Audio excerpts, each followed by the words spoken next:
বন্ধুরা, লিলি একদিন হসপিটালে সিজার করে ছোট্ট ব্ল্যাকি ও টমির জন্ম হয়ে যায়। কিন্তু লিলির পেট থেকে ব্ল্যাকির জন্ম হয়ে কিছুতেই মেনে নিতে পারছিল না। কিন্তু শুধু তাই নয়, জ্যাক টমিকে কোলে নিয়ে ব্ল্যাকিকে ছুঁয়েও দেখে না। কিন্তু ব্ল্যাকি একটু আদর পাওয়ার জন্য কান্নাকাটি করতে থাকে। এরপর ব্ল্যাকি তার মায়ের পায়ে ধরে অনেক কান্নাকাটি করতে থাকে।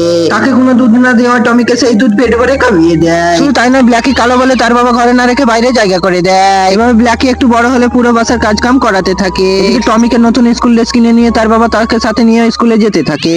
কিন্তু তার মা তাকে টয়লেট পরিষ্কার করার জন্য ব্রাশ হাতে তুলে দেয়। কিন্তু ব্ল্যাকি সব সহ্য করে টয়লেট পরিষ্কারের কাজ করতে থাকে। এদিকে টমি তো ক্লাসে গিয়ে মাস্তানি করে সবার সঙ্গে ঝগড়া করতে থাকে। এরপর টমি অনেক রাতে বাসায় ফিরে আসে, এই জ্বলন্ত সিগারেট কার্পেটের উপরে ফেলে দেয়, যার ফলে সে আগুন সে পুরো বাড়ির মধ্যে ভয়ঙ্কর ভাবে বেড়ে গিয়ে জ্যাক ও লিলি আটকা পড়ে যায়। এই দৃশ্য দেখে টমি তার নিজের জীবন দেখে ভয়ে বার হয়ে যায়। ব্ল্যাকি তার জীবনের রিস্ক নিয়ে তার মা বাবার জন্য সে আগুনের মধ্যে ঢুকে যায়। এরপর ব্ল্যাকি তার নিজ হাত দিয়ে ভয়ঙ্কর আগুন থেকে তার মা বাবাকে বের করে আনে। শেষে তার মা বাবা ব্ল্যাকির ভুল বুঝতে পেরে ক্ষমা করে সাবস্ক্রাইব করে না।